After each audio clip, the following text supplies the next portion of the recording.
माझे नाव कल्पना आहे. मी 34 वर्षाची आहे. माझे लग्न झाले आहे. मला 5 वर्षाचा मुलगा पण आहे.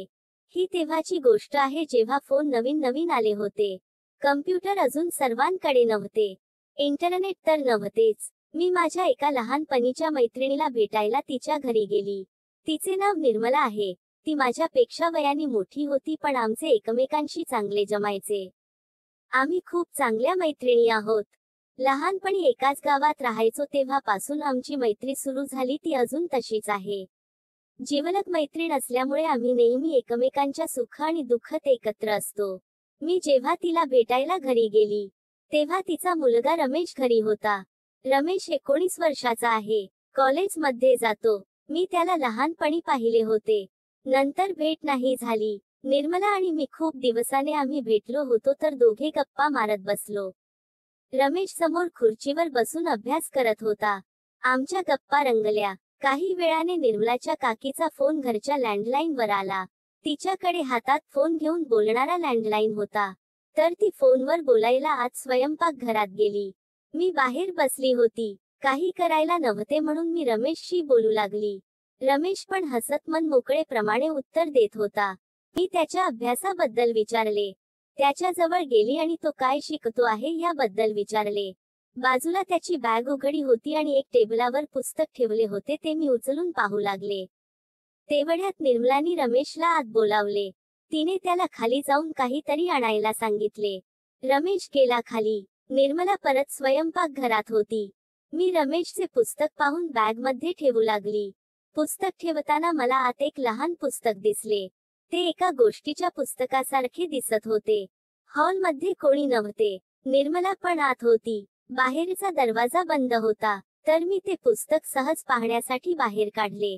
हातात घेऊन ते पुस्तक उघडले तर माझा श्वासच जणू थांबला. मी मधलेच पान उघडले. त्यावर उजव्या बाजूच्या पानावर एक बाई वाकून उभी होती आणि मागून एक मुलगा तिच्या चिमणीत पोपट घालून होता.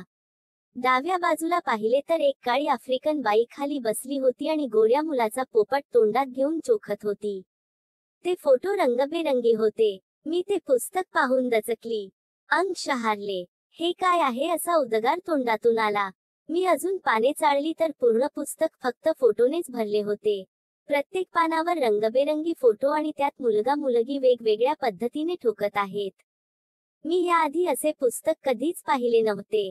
मी इथे तिथे पाहत घाबरत पूर्ण पुस्तक चाळून पाहिले. मला निर्मलाच्या आतून फोनवर बोलायचा आवाज येत होता, तोपर्यंत मी सर्व पुस्तक चाळून घेतले. सर्व पानावर वेगवेगळ्या पद्धतीने मुलगा मुलगी ठोकत होते. एका फोटोत तर 2 मुले एका मुलीला मागून पुढून ठोकत होते. काही क्षणातच ठोकायचे फोटो पाहून माझी चिमणी तापली. ते फोटो पाहून मनात एक आनंद मिळू लागला.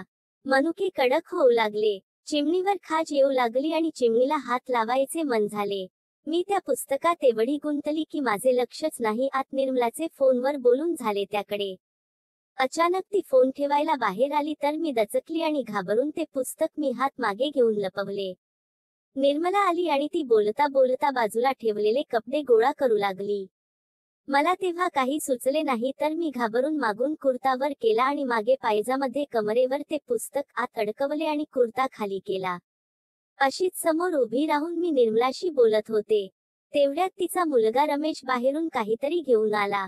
त्याने ते तिच्या आईला दिले आणि परत तो येऊन माझ्या बाजूला खुर्चीवर बसला. त्याची आई समोरच काम करत होती. मग जशी निर्मला कपडे गोळा करून समोर कपाटात ठेवायला मागे वळली, मी लगेच मागून कुर्तावर केला आणि आतून ते पुस्तक काढून रमेशच्या हातात दिले आणि परत जाऊन मी समोर खुर्चीवर बसले. रमेशने लगेच ते पुस्तक त्याच्या बॅगमध्ये टाकले आणि काही न बोलता तो गप्प बसून होता. आता रमेशला पण कळले की पुस्तक मी पाहिले होते. आम्ही दोघे शांत बसलो होतो. काही वेळाने निर्मलाने मला चहा दिला. मी ते पिऊ लागले. मी चहा पीत होते आणि मध्येच रमेशकडे पण पाहत होते. त्याच्या चेहऱ्यावर एक वेगळेच भाव मला दिसू लागले. तो माझ्याकडे एका हातात त्याचे वाचनाचे पुस्तक पकडून पाहत होता. निर्मला समोर घरातली कामे करत माझ्याशी बोलत होती. मी परत रमेशकडे पाहिले. तेव्हा त्याने माझ्या समोर स्वतःचा पोपट चोळला. मी लगेच डोळे फिरवले. मला काही वेळाने परत त्याच्याकडे पाहावेसे वाटले. मी परत एकदा पाहिले. यावेळी त्याने त्याचा हात पोपटावर ठेवला होता आणि पोपट पॅन्टवरूनच चोळत होता. पण ह्या वेळी मी मान लगेच फिरवली नाही.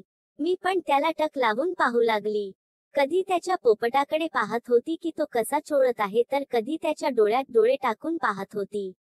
मला कळून आले की तो तापला आहे. निर्मला आपले काम करत कपडे घेऊन बाथरूम मध्ये गेली आणि कपडे भिजत टाकत होती. इथे आता मी पण खूप तापली. शरीरात एक वेगळीच चुळबुळ होत होती. तेवढ्यात रमेश आपल्या जागेवरून उठला आणि माझ्या बाजूला आला आणि बाटलीतून पाणी पिऊ लागला. अचानक त्याने माझ्या उजव्या बॉलवर हात आणला आणि जोरात बॉल दाबला. मी दचकले की हा काय करतो आहे, पण मी त्याला काही म्हणाले नाही. त्याने परत डावा बॉल दाबला आणि जोरात पिळला. निर्मला आतूनच माझ्याशी बोलत होती. मी पण तिला मध्ये मध्ये उत्तर देत होती. इथे रमेशने आता दोन्ही हात माझ्या बॉलवर आणले आणि जोर जोरात माझे बॉल पिळू लागला. खूप वेळ त्याने बाजूला उभे राहून माझे बॉल पिळले. तेवढ्यात बाथरूमचा दरवाजा भिंतीवर आपटण्याचा आवाज आला. तर रमेश मागे झाला आणि जागेवर जाऊन बसला. निर्मला बाहेर आली आणि दुसरे काम करू लागली. निर्मला बाहेर येऊन तिने कपड्याचा साबण घेतला आणि ती बाथरूम मध्ये परत गेली. ती आत जाऊन कपडे धुवू लागली. मला कपड्याचा ब्रश घासण्याचा आतून आवाज येत होता. निर्मला माझ्याशी परत बोलू लागली. जशी निर्मला कपडे धुवायला बसली, रमेश परत आपल्या जागेवरून उठला आणि माझ्या बाजूला आला. त्याने परत माझे दोन्ही बॉल दाबायला सुरुवात केली. माझे शरीर आता खूप तापले होते. मला ते बॉल दाबणे खूप आवडू लागले. मग रमेश खाली वाकला आणि त्याने माझ्या होठांवर त्याचे होठ टेकवले आणि आम्ही चुंबन घेतले. रमेशने होठांवर चुंबन घेताच मी मदहोश झाली. मी त्याचे तोंड धरले आणि त्याचे होठ चोखू लागली. खूप वेळ मी त्याच्या होठांवर केस केले. जवान मुलाला केस करायला खूप मजा येते. मग त्याने माझा कुर्ता पुढून वर केला. त्याला बॉल चोखायचे होते. मी लगेच कुर्ता वर केला आणि बॉल बाहेर काढले. रमेश वाकला आणि त्याने मनुके तोंडात घेऊन तो चोखू लागला. मला त्याचे बॉल चोखणे खूप आवडले. मैत्रिणीच्या मुलाला मी आज दूध पाजत होती. काही वेळ बॉल चोखून तो मागे झाला. माझा श्वास आता चढला. मी स्वतःला सांभाळत होतीच की तेवढ्यात रमेशने लगेच त्याची शॉर्ट पॅन्ट खाली केली, आतल्या अंडरवेअर सकट, आणि त्याचा ताठलेला बाबूराव बाहेर काढला. मी त्याचा मोठा बाबूराव पाहून घाबरली. रमेशचा बाबूराव लांबलचक होता आणि वर खाली डुलत होता. त्याच्या बाबूराव माझ्या तोंडाजवळच होता. रमेशने माझ्या गालावर हात लावून माझे तोंड त्याच्या पोपटाकडे केले. मी जसे माझे तोंड उघडले, रमेशने गचकन माझ्या तोंडात त्याचा पोपट घुसवला. त्याचा पोपट खूप गरम होता. असे वाटत होते कोणती तरी गरम वस्तू खात आहे. मी पोपट तोंडात घेऊन चोखू लागले. आत बाहेर करून त्याला पूर्ण चाटून घेतला. पूर्ण पोपट आत जात नव्हता, पण जेवढा जाईल तोंडात तेवढा आत टाकला. एका हाताने त्याच्या गोट्या पकडल्या आणि चोळू लागले. आतून निर्मलाच्या बोलण्याचा आवाज येत होता. ती तिच्या काकीबद्दल सांगत होती. इथे मी तिच्या मुलाचा पोपट चोखत होती आणि तिला काही माहित नाही. खूप वेळ पोपट चोखला, मग तोंडातून काढला. पोपट मुठीत पकडून वर केला आणि रमेशच्या गोट्या पण चाटल्या. पूर्ण पोपट वर खालून ओला केला. मग रमेश मागे झाला. त्याने मला उभे केले आणि तो माझ्या मागे गेला. मग तिथे त्याने मला ओढवे उभे केले. समोर ठेवलेल्या चहाच्या टेबलावर मी दोन्ही हात टेकवले आणि वाकून उभी झाली. मागून रमेशने माझा कुर्ता वर केला. माझा पायजमा खाली केला आणि माझ्या डिक्कीवर हात लावून डिक्की दाबू लागला. माणसाचा हात डिक्कीवर लागताच एक वेगळीच मजा येते. रमेश जोरात माझी डिक्की दोन्ही हाताने दाबू लागला. मग तो खाली बसला आणि त्याने माझ्या दोन्ही पायात तोंड टाकून माझी चिमणी चाटली. माझ्या चिमणीतून खूप पाणी पडत होते. मी वेडीच झाली. कमरवर खाली हलवू लागली.